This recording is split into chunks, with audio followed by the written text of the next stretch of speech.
বন্ধুরা, রাতে ঘুমানোর আগে কিংবা সকালে ঘুম থেকে উঠে অবশ্যই শ্রীকৃষ্ণের বাণী শোনো। এতে তোমার জীবন বদলে যাবে। চলো আর কোনো দেরি না করে সেই পবিত্র বাণী শুনি। শ্রীমদ্ ভগবদ গীতাকে নিয়ে বলা হয়েছে একং শাস্ত্রং দিবকী পুত্র গীতম, অর্থাৎ একমাত্র সেই শাস্ত্র যার গায়ন স্বয়ং ভগবান শ্রীকৃষ্ণের মুখ নিঃসৃত বাণী থেকে হয়েছে। তাই শ্রীমদ্ ভগবদ গীতা।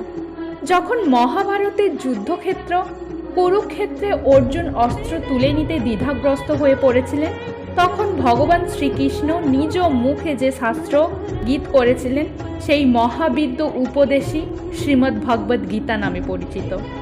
এমন বলা হয়ে থাকে যে ঘরে প্রতিনিয়ত শ্রীমদ্ ভগবদ গীতা পাঠ হয় বা শোনা হয় সেই ঘরে স্বয়ং শ্রীকৃষ্ণের আগমন ঘটে। শ্রীমদ্ ভগবদ গীতায় মোট 18টি অধ্যায় রয়েছে। এই 18টি অধ্যায়ে মোট 700টি শ্লোক রয়েছে। এই কারণে আমরা শ্রীমদ্ ভগবদ গীতার ঐশ্বরিক জ্ঞান থেকে অনুপ্রাণিত হয়ে কিছু গুরুত্বপূর্ণ ভাবনার কথা জানব, যেগুলি খুব সহজ ও সরল ভাষায় বর্ণনা করার চেষ্টা করব। চলো শ্রীমদ্ ভগবদ গীতার শক্তিশালী ভাবনার দিকে এগিয়ে চলি এবং সেগুলিকে আমাদের জীবনে গ্রহণ করার চেষ্টা করি।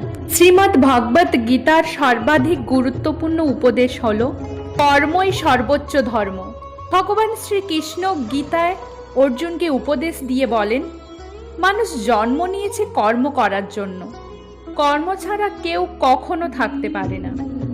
মানুষকে ফলের চিন্তা না করে কেবলমাত্র নিজের কর্তব্য পালনে মনোনিবেশ করা উচিত।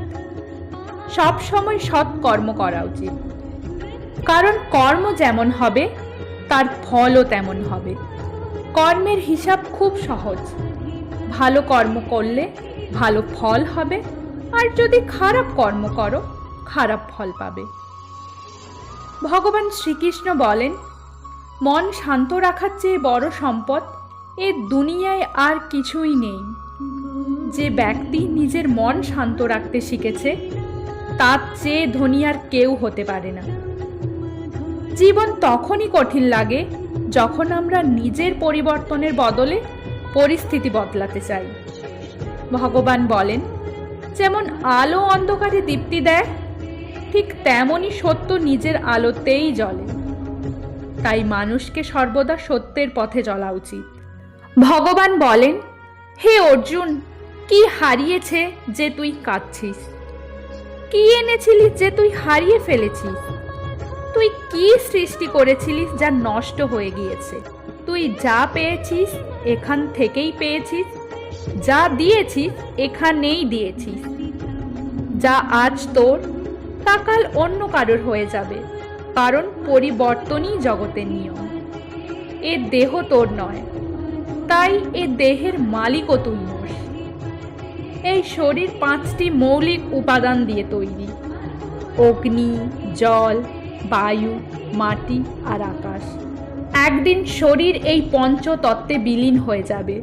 জীবনে নিজের বাক্য সংযম রাখা খুব জরুরি, কারণ কথার দ্বারা দেওয়া আঘাত কখনোই সহজে সারে না।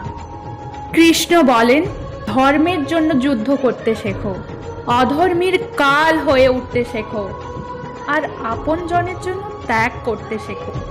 সত্য সবসময় জলের ওপর তেলের বিন্দুর মতো। যতই মিথ্যের জল ঢালা হোক না কেন, তা সবসময় ওপরে ভেসে থাকে। যদি শান্তি চাও তাহলে অন্যের কাজে ও অন্যের ভুলে মন দেওয়া বন্ধ করে দাও। শুধু নিজের জীবন ও ভালো জিনিসগুলোর দিকে মন দাও।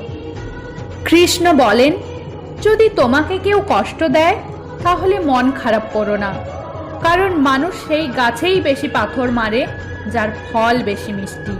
যে মানুষ সহজ সরল স্বভাবের, তাকে দুর্বল ভেবে ভুল করো না, কারণ সরলতা তার চারিত্রিক সংস্কার, দুর্বলতা নয়।